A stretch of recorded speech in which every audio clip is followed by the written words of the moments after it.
여호와의 이름을 찬송하라. 여호와의 종들아 찬송하라. 여호와의 집 우리 여호와의 성전 곧 우리 하나님의 성전들에 서 있는 너희여 여호와를 찬송하라.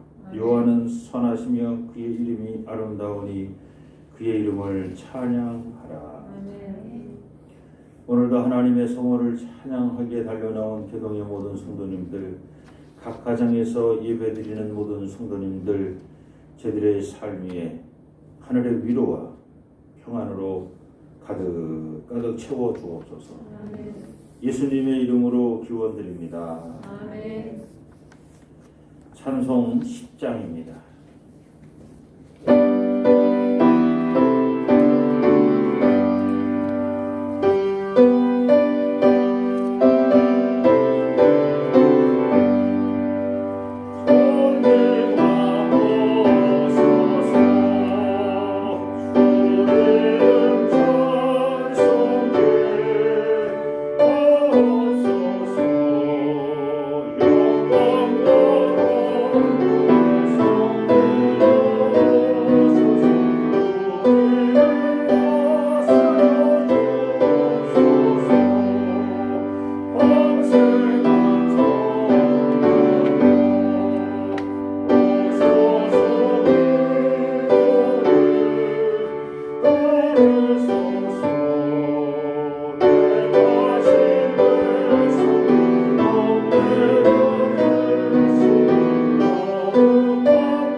주보에 나와 있는 주의 고백을 함께 하십니다.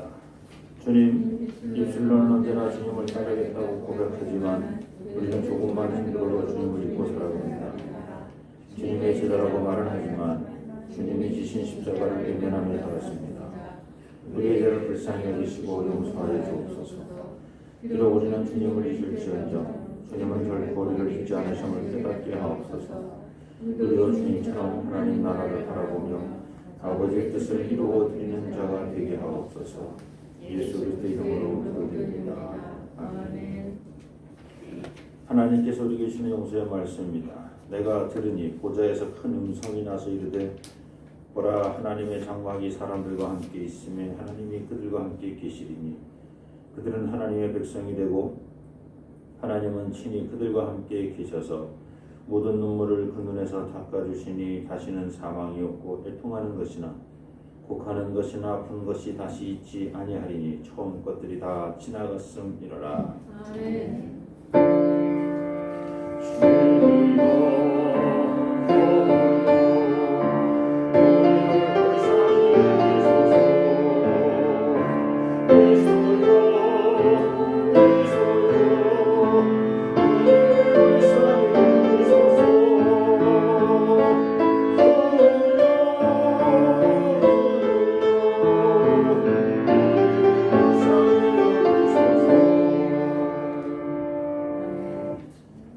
교동은 124번입니다. 내 하나님이여 내 하나님이여 어찌하여 나를 버리셨나이까. 어찌 나를 멀리하여 보지 아니하시며 내 슬픔을 듣지 아니하시나이까. 내 하나님이여 내가 낮에도 부르짖고 밤에도 잠잠하지 아니하오나 응답하지 아니하시나이다. 이스라엘 산성 위에 계시는 주여 주는 거룩하십니다. 우리 조상들이 죽기 의뢰하고 의뢰하였으므로 그들을 건지셨나이다. 그들이 주께 부르짖어 구원을 얻고 주께 의뢰하여 지출 당하지 아니하였사나. 나를 멀리하지 마옵소서. 환난이 가까우나 도울 자 없나이다. 약한 우리가 나를 불러 내 수족을 찾는다. 내가 내 모든 뼈를 셀 수 있나이다. 그들이 나를 주목하여 보고 내 겉옷을 만으며 속옷을 제비입었나이다. 여호와 멀리하지 마옵소서. 나의 힘이 되어 깊이 나를 도우소서. 나를 사자의 입에서 구하소서. 주께서 내게 응답하시고 들소의 불에서 구원하셨나이다.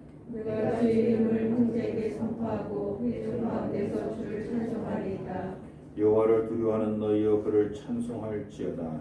야훼의 모든 자손이여 그의 영광을 돌릴지어다. 너희 세대의 모든 자손이여 그를 경외할지어다. 아멘. 사도신경으로 신앙 고백하십니다. 전능하사 천지를 만드신 하나님 아버지를 믿사오니 그 외아들의 주 예수 그리스도를 믿사오니 이는 성령으로 잉태하사 능력하게 하시고 본디오 빌라도에게 고난을 받으사 십자가에 못 박혀 죽으시고 장사한 지 사흘 만에 죽은 자 가운데서 다시 살아나시며 하늘에 오르사 전능하신 하나님 하늘에 계시다가 저희로서 산자와 죽은 자 심판하러 오시리라. 성령을 믿사오며 거룩한 공의와 순도가 서로 입하는 것과 죄를 사하여 주시는 것과 몸 다시 사는 것과 영원히 사는 것을 믿사옵나이다. 아멘.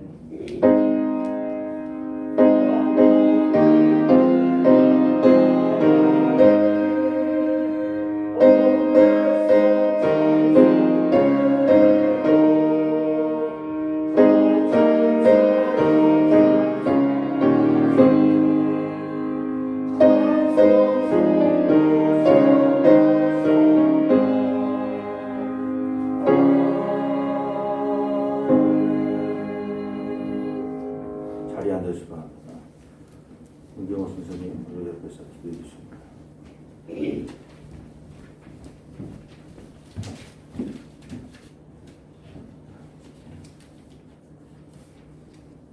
하나님 감사합니다. 오늘도 약속된 시간에 모여 예배드리게 하시니 감사합니다. 하나님의 은혜로 오늘도 새 하루를 시작합니다. 어떤 시작이 되었든지 감사하게 하시고 그 은혜와 사랑을 온전히 느끼고 나누며 살게 도와주세요. 아멘. 하나님께서 주신 말씀을 잘 묵상하게 하시고 실천하게 하셔서 하나님 원하시는 대로 살아가는 개동교회 성도들 되게 해주세요. 아멘. 하나님께서 보내신 아들 예수님의 고난을 기억하는 시기입니다. 이 땅에 왜 오셨는지, 왜 고난당하셨는지, 왜 죽으시고 부활하셨는지를 기억하게 하시고 생각하게 해주세요. 아멘. 오늘 주시는 말씀도 저희의 마음과 몸에 새기고 또 나아가서 실천하며 살아갈 수 있도록 도와주세요. 아멘. 감사드리며 언제나 사랑이 많으신 예수님의 이름으로 기도드립니다. 아멘.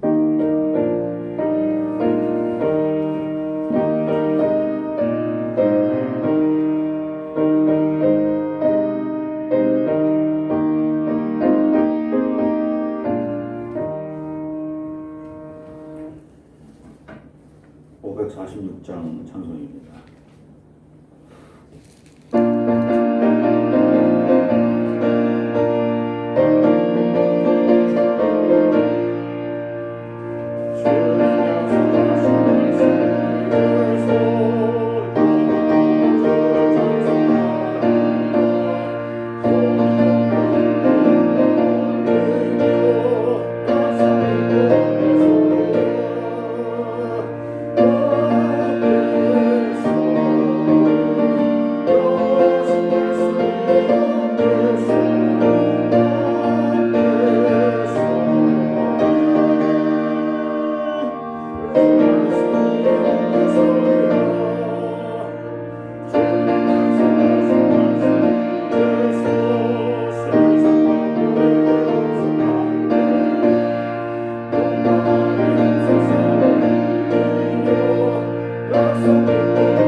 할렐루야. 아멘. 옆 사람과 간단한 목례하시면서 인사하시기 바랍니다. 잘 오셨습니다.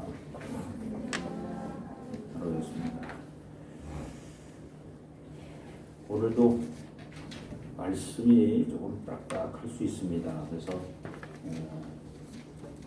기회가 되시면 여러분들이 홈페이지 들어가셔서 원고를 한번 자세히 한 번씩 더 읽어보시면 오늘 말씀을 이해하시는 데 좀 도움이 되실 줄 믿습니다. 저도 최선을 다해서 잘 전달해 드리도록 하겠습니다. 로마서 4장 13절로 25절입니다. 4장 13절로 25절 제가 봉독합니다. 아브라함이나 그 후손에게 세상의 상속자가 되리라고 하신 언약은 율법으로 말미암은 것이 아니요 오직 믿음의 의로 말미암은 것이니라. 만일 율법에 속한 자들이 상속자이면 믿음은 헛것이 되고 약속은 파기되었느니라. 율법은 진노를 이루게 하나니 율법이 없는 곳에는 범법도 없느니라. 그러므로 상속자가 되는 그것이 은혜에 속하기 위하여 믿음으로 되나니 이는 그 약속을 그 모든 후손에게 굳게 하려 하십니다. 율법에 속한 자에게뿐만 아니라 아브라함의 믿음에 속한 자에게도 그러하니 아브라함은 우리 모든 사람의 조상이라. 기록된 바 내가 너를 많은 민족의 소상으로 세웠다 하신 것 같으니 그가 믿음과 하나님은 죽은 자를 살리시며 없는 것을 있는 것으로 부르시는 이시니라. 아브라함이 바랄 수 없는 중에 바라고 믿었으니 이는 내 후손이 이가 되리라 하신 말씀대로 많은 민족의 조상이 되게 하려 하십니다. 그가 백세나 되어 자기 몸이 죽은 것 같고 사라의 태가 죽은 것 같음을 알고도 믿음이 약하여지지 아니하고 믿음이 없어 하나님의 약속을 의심하지 않고 믿음으로 견고하여져서 하나님께 영광을 돌리며 약속하신 그것을 또한 능히 이루실 줄을 확신하였으니 그러므로 그것이 그에게 의로 여겨졌느니라. 그에게 의로 여겨졌다 기록된 것은 아브라함만 위한 것이 아니요 의로 여기심을 받을 우리도 위함이니 곧 예수 우리 주를 죽은 자 가운데서 살리신 이를 믿는 자니라. 예수는 우리가 범죄한 것 때문에 내줌이 되고 또한 우리를 의롭다 하시기 위하여 살아나셨느니라. 아멘. 닭이 먼저냐 알이 먼저냐를 놓고 논쟁을 하다 보면 누가 창조론자인지 누가 진화론자인지 쉽게 구분할 수 있습니다. 닭이 먼저라고 말하는 사람은 창조론자이고 알이 먼저라고 말하는 사람은 진화론자이기 때문입니다. 이들의 논쟁은 평행선을 걷는 느낌으로 끝이 없을 것입니다. 왜냐하면 서로를 인정하려 들지 않기 때문입니다. 그러나 하나님 입장에서는 창조론자나 진화론자나 모두 하나님이 사랑하는 자녀들입니다. 우리가 볼 때 하나님이 살아계심을 믿는 사람과 그렇지 않은 사람의 차이가 엄청난 것처럼 보여도 하나님 입장에서는 그 사람입니다. 무엇보다 하나님은 그 사람들 모두 다 사랑하고 계십니다. 수천 년 동안 믿음의 사람들 사이에서 일어난 논쟁 가운데 서로 해결하지 못한 문제가 하나 있습니다. 그것은 신앙생활의 핵심인 하나님의 은혜를 단번에 깨닫는 것이 옳은가 아니면 점진적으로 깨닫는 것이 옳은가입니다. 불교에서도 이를 돈오와 점수로 나누어서 대승불교와 소승불교로 나누고 있습니다. 대승은 주로 선문답 위주로 후교를 하고 소승은 불경 연구 중심으로 후교를 합니다. 이를 기독교로 대입하면 베드로는 점진적으로 깨달음을 얻은 제자 중 대표로 바울은 단번에 깨달음을 얻은 제자 중 대표로 볼 수 있습니다. 이 두 사람의 성향 차이는 초대교회의 설립과 그리고 성경을 편집하는 과정에서도 그대로 나타났습니다. 점진적인 깨달음을 얻은 베드로는 전통과 율법을 중시하며 조심스럽게 복음을 전합니다. 유대인의 할례법, 음식 정결법, 안식일법을 그대로 받아들이며 복음을 전합니다. 이렇게 복음을 전하는 이유는 그리스도가 유대인이었음에도 불구하고 유대인의 전통과 율법을 무시하며 복음을 전하다가 십자가에 달려 죽은 것을 목격했기 때문입니다. 물론 베드로는 말년에 욥바에서 보자기 같은 그릇이 하늘에서 내려오는 환상 가운데 예수의 음성을 듣고 이방인 백부장 고넬료와 그 가족에게 세례를 베풀기도 하였습니다. 이런 입장에서 쓰여진 복음서가 유대인을 위한 복음서라는 마태복음입니다. 반면에 다메섹 도상으로 가는 길에 부활하신 예수님을 만나 단번에 깨달음을 얻은 바울은 전통과 율법을 강조하기보다는 후용과 실천으로 하나님의 은혜를 강조합니다. 그동안 전통과 율법이라는 껍데기에 매여 진정한 율법의 정수를 깨닫지 못했던 자신을 반성하며 과감하게 이방인을 향해서도 사랑의 복음을 전하기 시작합니다. 바울은 혈통과 전통에 연연하지 않았습니다. 거기에는 헬라인이나 유대인이나 할레파나 무할레파나 야만이나 수구디아인이나 종이나 자유인이 차별이 있을 수 없나니 오직 그리스도는 만유시요 만유 안에 계시니라. 골로새서 3장 11절입니다. 이런 입장에서 쓰여진 복음서가 누가복음입니다. 누가복음의 저자 누가는 수리아 안디옥 출신, 요즘 그리스 사람이죠. 그리스 출신 의사였습니다. 다행스러운 점은 이 두 부류가 추구하는 신앙의 형식은 달라도 그 중심은 예수를 하나님이 보내신 유일한 그리스도로 믿는다는 공통점이 있습니다. 예수를 유일한 그리스도로 믿으면서도 왜 서로 다른 방식으로 예수 그리스도를 믿는가? 이는 예수님 생전 당시에도 마찬가지였습니다.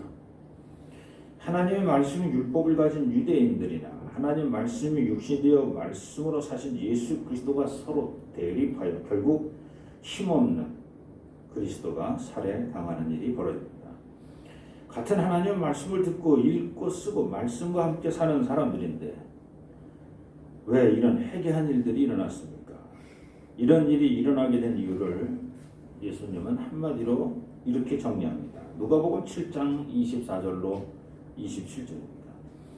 그러므로 누구든지 나의 이 말을 듣고 행하는 자는 그 집을 반석 위에 지은 지혜로운 사람 같으리니 비가 내리고 창수가 나고 바람이 불어 그 집에 부딪히되 무너지지 아니하나니 이는 주추를 반석 위에 놓은 까닭이요 나의 이 말을 듣고 행하지 아니하는 자는 그 집을 모래 위에 지은 어리석은 사람 같으리니 비가 내리고 창수가 나고 바람이 불어 그 집에 부딪히며 무너져 그 무너짐이 심하니라. 하나님 말씀을 듣고 읽고 쓰고 보존하는 것에만 집중했던 사람들에게 한 가지 부족한 것이 있었는데 그것은 바로 하나님 말씀을 이 땅에서 이루어 드리는 것입니다. 즉 행함이 없었다는 것입니다. 이제 우리가 알고 있었던 히브리서 4장 11절로 13절 말씀을 제대로 이해할 수 있습니다. 그러므로 우리가 저 안식에 들어가기를 힘쓸지니 이는 누구든지 저 순종하지 아니하는 본에 빠지지 않게 하려 함이라. 하나님의 말씀은 살아있고 활력이 있어 좌우의 날선 어떤 검보다도 예리하여 혼과 영과 및 관절과 골수를 찔러 쪼개기까지 하며 또 마음의 생각과 뜻을 판단하나니 지으신 것이 하나도 그 앞에 나타나지 않음이 없고 우리의 결산을 받으실 이의 눈앞에 만물이 벌거벗은 것 같이 드러나느니라. 하나님 말씀은 살아있는 말씀이었습니다. 그런데 그들은 하나님으로부터 살아있는 말씀을 받아 놓고도 그 말씀을 글자로 받아 혹은 책으로 묶어놓고 살았습니다. 말씀을 듣고 행함으로 순종하지 아니하면 그는 죽은 사람입니다. 그러나 그 말씀에 순종하면 그 말씀과 함께 살아있는 사람이 되는 것입니다. 바로 그 사람들이 마지막 심판의 날 우리의 결산을 받으실 하나님 앞에 서 있는 양들입니다. 야고보서 4장 17절에서 다음과 같이 말씀하십니다. 그러므로 사람이 선을 행할 줄 알고도 행하지 아니하면 죄니라. 이 말씀을 율법학자들이 아닌 예수 그리스도식으로 우리 주님식으로 이 야고보서 4장 17절 다시 해석하면 다음과 같습니다. 하나님 말씀을 듣거나 읽고서도 행하지 아니하면 성경 공부 많이 하고도 행하지 아니하면 죄니라, 이런 겁니다. 설교 많이 하고도 행하지 아니하면 죄니라. 설교 듣고도 많이 듣고도 행하지 아니하면 죄니라. 오늘 우리에게 주시는 하나님 말씀보다 앞서 있는 로마서 4장 1절로 12절, 오늘 본문은 13절서부터 읽었습니다만 1절로 12절을 보면 율법을 지키는 행위로 구원을 받는 것인가, 아니면 하나님께서 베풀으신 은혜를 믿는 그 믿음으로 구원을 받는 것인가 라는 화두를 우리에게 던지고 있습니다. 여기서 말씀하시는 행위는 예수 그리스도께서 말씀하신 행위와 야고보서를 통해 주시는 그 행위와는 다른 행위입니다. 하나님이 주신 율법을 살아있는 말씀으로 받는 것이 아니라 문자적으로 죽은 말씀으로 지키는 행위를 말합니다. 그러므로 결론은 율법을 문자적으로 지키려는 행위보다 그 율법을 주신 하나님의 은혜를 믿는 믿음을 지키며 사는 것이 더 중요하다는 쪽으로 흘러갑니다. 그렇다고 율법을 가르치고 보존하고 지키는 행위를 무시하는 것은 아닙니다. 다만 우리의 조상 아브라함은 율법을 받기 전 이미 믿음으로 하나님의 부름을 받고 살았다는 것을 강조합니다. 오늘 바울을 통해 우리에게 주시는 하나님 말씀은 시기적으로는 하나님이 모세에게 주신 율법보다 아브라함에게 베푸신 은혜가 먼저라는 것입니다. 그렇다고 바울은 하나님의 은혜가 하나님의 율법보다 높은 위치를 점한다고 말하는 것은 아닙니다. 하나님이 주신 율법도 하나님의 은혜이기 때문입니다. 다만 하나님을 믿는 아브라함의 믿음이 율법을 지키는 행위보다 먼저 있었다는 것입니다. 그런데도 초대교회 교인들은 자기 식대로, 자기 편한 대로, 자기가 익숙한 대로 신앙생활을 시작하였습니다. 그리고 그 익숙해진 생활을 정형화하고 심지어 새로운 율법으로 정착시켰습니다. 그저 익숙해진 습관일 뿐이었는데 그것이 마치 하나님께서 주신 율법처럼 그렇게 만들었다는 겁니다. 그리고 유대인들이 모세 율법에 목을 메었던 것처럼 그들도 거기에 목을 메었습니다. 예를 들면 우리도 얼마 전까지 주일 오전 11시, 대부분의 교회들이 주일 오전 11시, 그러니까 전통이 되어 정형화되고 거의 율법처럼 굳어져 있었습니다. 그러나 최근 코로나19 사태로 오전 11시라는 시간 개념이 깨져버리고 시간과 장소보다 신령과 진정으로 드려지는 예배 그 자체가 더 소중함을 깨닫게 되었습니다. 그 11시 예를 들면 아직도 그 11시에서 1분 1초도 이렇게 왔다 갔다 못하는 그런 교회들이 많이 있습니다. 그러므로 율법과 은혜, 율법과 믿음은 어느 한쪽으로 치우치지 말고 둘 다 존중되어야 합니다. 다만 무엇이 먼저인지는 깨달아야 합니다. 오늘 우리에게 주시는 하나님 말씀의 시작입니다. 13절입니다. 아브라함이나 그 후손에게 세상의 상속자가 되리라고 하신 언약은 율법으로 말미암은 것이 아니요 오직 믿음의 의로 말미암은 것이니라. 아브라함은 모세보다 약 700년쯤 앞선 인물입니다. 즉 모세가 하나님으로부터 율법을 받기 700년 전에 하나님은 아브라함을 부르셨습니다. 율법이 아닌 오직 하나님의 은혜로 부르셨습니다.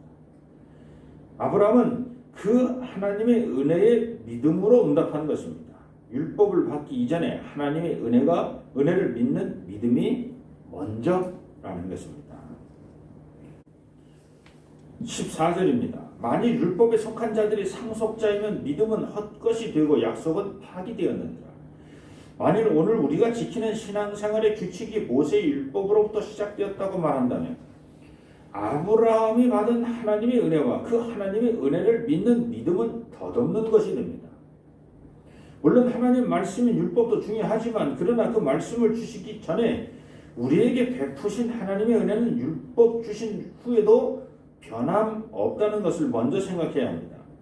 결정적으로 모든 율법을 완성하신 예수를 성육하게 하시어 우리에게 그리스도로 보내주신 하나님의 은혜를 생각해야 합니다. 15절입니다. 율법은 진노를 이루게 하나니 율법이 없는 것에는 범법도 없느니라. 그렇다고 율법이 무용하다는 것은 아닙니다. 다만 법이 없을 때는 법을 어길 일도 없었습니다. 법이 생기고 나니 법을 지키기도 하지만 어기는 일도 일어나게 된 것입니다. 그러므로 하나님의 진노가 우리의 범법으로 말미암아 시작되었다면, 애초에 법이 없었다면 범법도 없었을 것입니다. 16절입니다. 그러므로 상속자가 되는 그것이 은혜에 속하기 위하여 믿음으로 되나니 이는 그 약속을 그 모든 후손에게 굳게 하려 하심이라. 율법에 속한 자에게 뿐만 아니라 아브라함의 믿음에 속한 자에게도 그러하니 아브라함은 우리 모든 사람의 조상이라. 그러므로 하나님께서는 아브라함처럼 율법을 모르고 그 율법을 지키지 않는 사람이라도 그 사람의 믿음을 보시고 그를 아브라함의 후손으로 보시고 상속자로 삼으십니다. 아브라함은 율법을 모르는 사람이나 율법을 지키는 모든 사람의 조상입니다. 17절입니다. 기록된 바 내가 너를 많은 민족의 조상으로 세웠다 하신것 같으니 그 믿음 바 하나님은 죽은 자를 살리시며 없는 것을 있는 것으로 부르시느니라. 이 말씀을 공동 번역으로 읽으면 다음과 같습니다. 성서에 내가 너를 만민의 조상으로 삼았다 하지 않았습니까? 그는 죽은 자를 살리시고 없는 것을 있게 만드시는 하나님을 믿었던 것입니다. 여기서 죽은 자를 살리신다는 의미는 아브라함이 진짜 죽은 자를 살리시는 하나님을 경험했다는 말이 아니고, 자신은 100살이고 아내 사라는 90살이 되어 이미 아기를 생산할 수 없는 죽은 자 같은 몸인데도 하나님은 그 몸을 통해 자녀를 생산하게 하였다는 의미입니다. 그 아브라함의 믿음을 하나님께서 의로 여기셨습니다. 18절서부터 22절입니다. 아브라함이 바랄 수 없는 중에 바라고 믿었으니 이는 내 후손이 이같으리라 하신 말씀대로 많은 민족의 조상이 되게 하려 하심이라. 우리 19절 20절 22절까지 19절서도 우리 한 목소리로 같이 한번 읽어보겠습니다. 그가 100세나 되어 자기 몸이 죽은 것 같고 사라의 태가 죽은 것 같음을 알고도 믿음이 약하여지지 아니하고 믿음이 없어 하나님의 약속을 의심하지 않고 믿음으로 견고하여져서 하나님께 영광을 돌리며 약속하신 그것을 또한 능히 이루실 줄 확신하였으니 그러므로 그것이 그에게 의로 여겨졌느니라. 아멘. 오늘 우리에게 바울을 통해 주시는 하나님 말씀은 아브라함의 그 믿음을 의로 여기시는 것에서 멈추는 것이 아니라 율법을 주시기 전에 하나님의 은혜가 먼저 있었음을 예수 그리스도의 부활을 통해 증언하고 있습니다. 23절 24절입니다. 그에게 의로 여겨졌다 기록된 것은 아브라함만 위한 것이 아니요 의로 여기심을 받을 우리도 위함이니 그 예수 우리 주를 죽은 자 가운데서 살리신 이를 믿는 자니라. 예수는 우리가 범죄한 것 때문에 내줌이 되고 또한 우리를 의롭다 하시기 위하여 살아나셨느니라. 25절은 우리 다 같이 한번 더 읽어봅니다. 예수는 우리가 범죄한 것 때문에 내줌이 되고 또한 우리를 의롭다 하시기 위하여 살아나셨느니라. 사실은 아브라함이 모세보다 더 위대한 선지자고 아브라함은 율법 없이도 그 믿음으로 의로 여김을 받은 사람이라고 존경하려는 것이 아닙니다.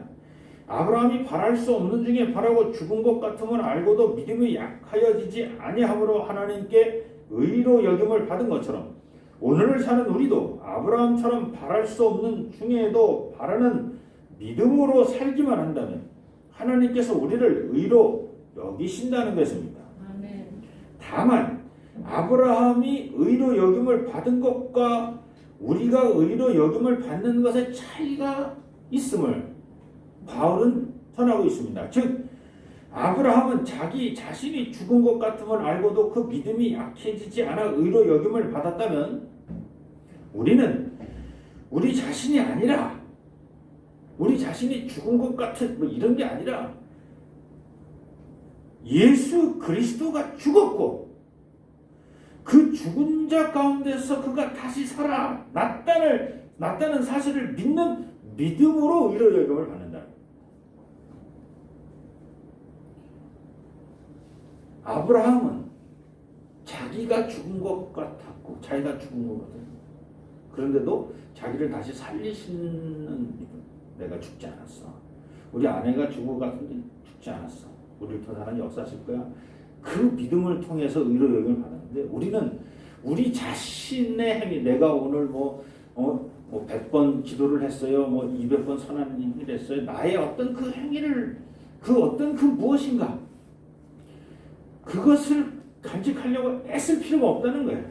하나님이 지금 우리를 의롭게 여기시는 것은 내 자신이 어떤 조건과 환경 속에서 죽은 것 같은 상황인데도 죽은 것 같지 아니하고 바랄 수 없는 것 같은데도 그런 상황에서 바라면서 그 믿음, 네 믿음이 얼마나 큰지 하나님이 우리를 확인하시는 게 아니라 나를 확인하시는 게 아니라 예수 그리스도를 내가 보낸 독생자 세상을 이처럼 사랑해서 독생자를 보낸 너희를 구원하기 위해서 독생자를 보낸 그 그리스도를 믿느냐?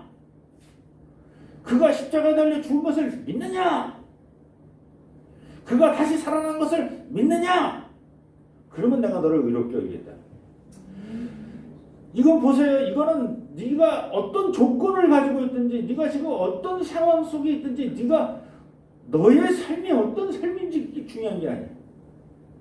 네가 예수를 믿느냐? 그러면 됐다.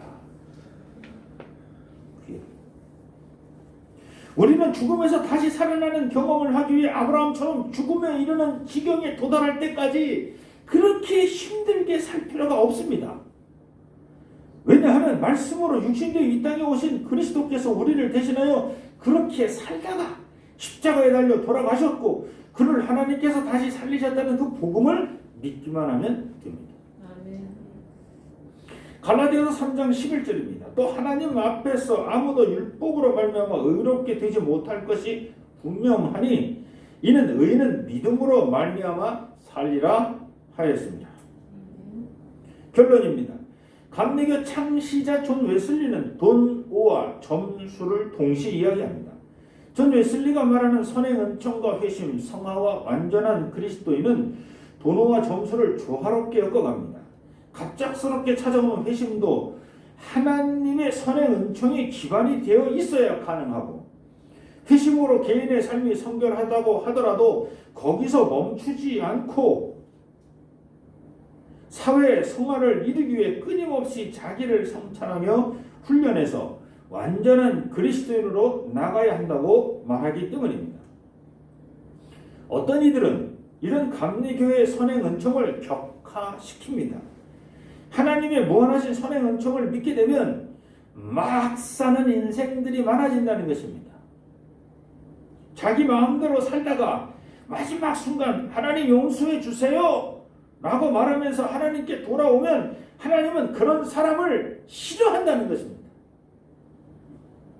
그리고 이렇게 말하는 자신들은 그렇게 막 살지 않고 있다는 것을 자랑합니다.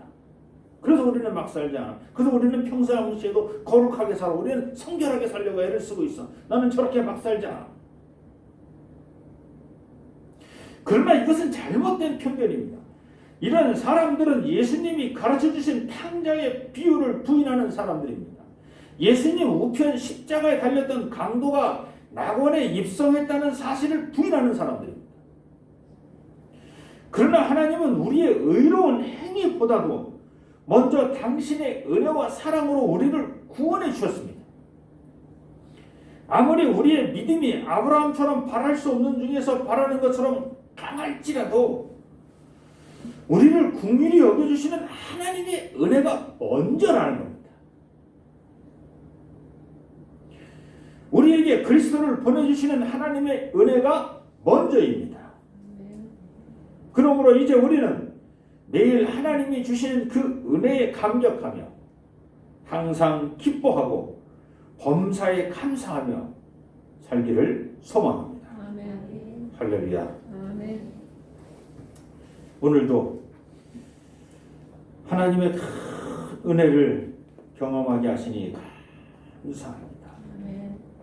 나의 힘으로 이 자리에 달려나온 것이 아니라 하나님의 인도하심으로 저희들이 이 자리에 앉아있는 줄로 믿습니다. 아멘.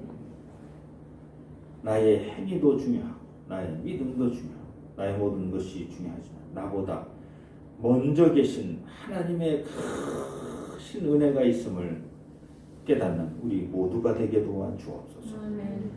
예수님의 이름으로 감사하며 기도드립니다. 아멘. 다 같이 일어나셔서 봉헌성 함께 하겠습니다.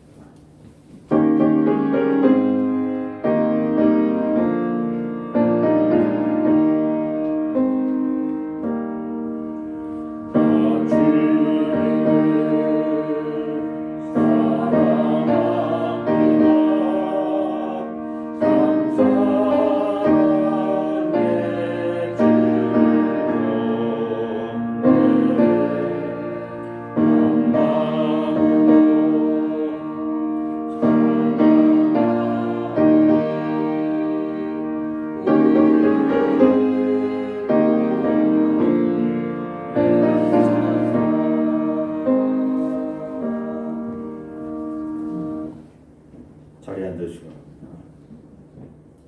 하나님 고맙습니다. 하나님 감사합니다. 하나님의 뜻을 이루는 하나님 말씀대로 살아가며 실천하는 그리고 하나님 뜻이 하늘에서 이루어진 것처럼 이 땅에서 이루기를 원하는 우리 교동의 모든 성도님들 한 분 한 분이 되게 도와주옵소서. 세상에 나가 빛이 되게 하시고 소금이 되게 도와주옵소서. 오늘도 빈손으로 나오지 아니하고 귀한 예물을 주 앞에 드립니다. 바친 손길 기억하여 주옵소서. 만배로 갚아 주옵소서. 이 물질이 쓰여지는 것 하나님 보시기 아름다고 귀한 것에 잘 사용되게 도와주옵소서.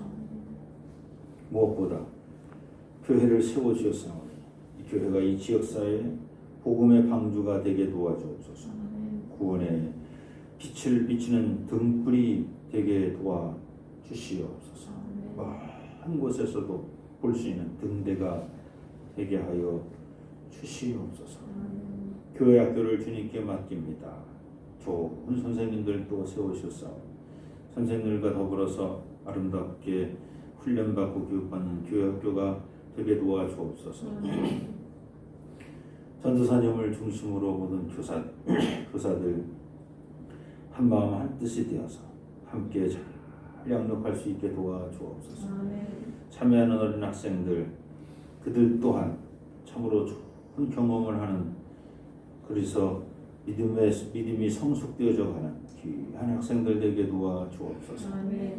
각 속회를 주님께 맡깁니다. 속장님들 중심으로 아름다운 속회가 되게 하여 주옵소서. 각 기관을 주님께 맡깁니다. 우리 회장님들 중심으로 친선교회들이 될 수 있도록 축복하여 주옵소서. 코로나19로 참 어렵고 힘들게 살아가는 하루하루 그러나 하나님을 바라보며 저희들은 항상 기뻐하며 살아갈 수 있도록 용기도 주옵소서. 예수님의 이름으로 감사하며 기도드립니다. 교회 소식 알려드립니다. 예배에 참여하신 모든 분을 주님의 이름으로 환영합니다. 주변에 상주하는 이단들 아직도 이 교회에 보면 이렇게 막 우편물들 이렇게 교회에다가 이렇게 자꾸 이렇게 갖다 놓고 가요. 아마 교회에다 갖다 놓으면 여러분 가정에 우편통에다 아마 이렇게 찌라시 같은 것들이 막 들어가 있을 수 있는데 그런 것들 이렇게 뭐지 하면서 이렇게 관심 갖지 마시고 그냥 이렇게 버리셔도 됩니다. 네, 세 번째 다 같이 한번 읽어봅니다. 나는 마음과 뜻과 힘을 다하여 가족과 이웃 그리고 다음 세대에게 전도하겠습니다. 다음 주부터는 일부 예배를 녹화하지 않고 2부 예배를 녹화하도록 하겠습니다. 그래서 유튜브에 올라오는 거는 11시 예배는 그냥 저희들이 같이 1부, 2부 이렇게 나와서 예배 드리고 그 예배를 녹화해서 그냥 저 홈페이지에다 올려놓겠습니다. 그래서 여러분이 참고하고 또 혹은 1부, 2부 예배 참석하지 못하신 분들 개인적으로 집에서 여러분 정해놓은 시간에 예배 드리시면 되겠습니다. 네, 사순절 기간 여러분 묵상집을 이용해서 잘 지내시기 바랍니다. 특별 기도 지금 같은 분위기면 또 2단계로 상향되지 않으면 새벽에 한 20명 모여서 기도하는 건 어렵지 않지 않겠나 생각을 해봅니다. 특별 기도 오늘 종로 지방회가 진행됩니다. 다 참석하시기는 어렵고 99명까지만 참석을 해야 되기 때문에 그래서 그래서 대부분 여러분들은 그냥 계시면 되겠습니다. 지난주에 종로경찰서 교경협의회에서 제가 2년 동안 감리사도 2년 이제 시작이 됩니다만 같은 시기에 그 종로경찰서 교경회장이 했습니다. 그래서 하는 일은 특별히 없습니다. 이제 1년에 2번 경찰서장하고 또 그 과장들하고 식사 같이 하고 뭐 이런 정도의 교제만 나누는 그런 일들입니다. 그리고 저희가 매년 했던 부활절 결혼 이런 거 봐주시면 되겠습니다. 네, 또 다른 광고 있으십니까? 네, 없으시면 우리 다 자리에서 일어나셔서 우리 마지막 찬송입니다.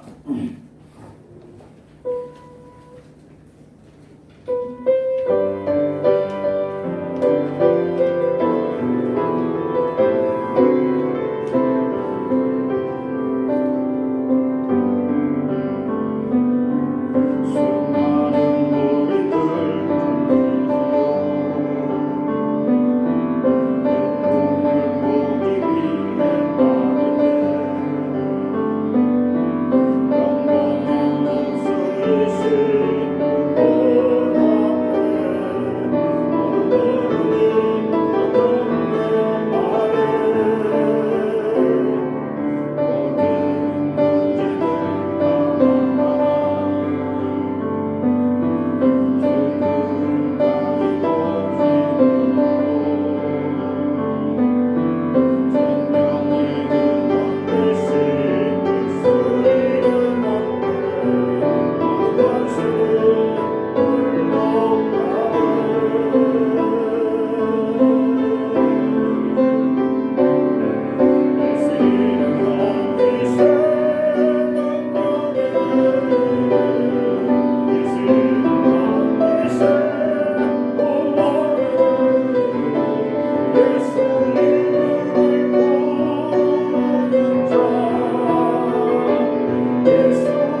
길이요 진리요 생명 되시며 우리의 삶의 주인 되시는 우리 구주 예수 그리스도의 은혜와 독생자를 이 땅에 보내시며 우리 모든 죄를 사해 주시고 씻어 주시는 아버지 하나님의 그 극진하신 사랑하심과 성령님의 내재하시고 위로 교통 충만하시며 하나님의 은혜가 먼저임을 늘 깨닫고 그 하나님의 은혜에 감격하며 감사하며 살아가기로 작정하는 우리 개동의 모든 성도님들 머리머리에와 저들의 가정과 삶의 터전과 자녀손들 머리머리에 이 교회가 세워진 이 지역, 이 지역에 더불어 함께 사는 모든 지역의 주민들 머리머리에 또한 코로나19로 말미암아 힘들게 살아가는 당신의 사랑하는 귀한 백성들 머리머리에 또한 이 나라와 이 민족과 역사 위에 이제로부터 영원토록 함께하여 주시기를 간절히 축원하옵나이다. 아멘.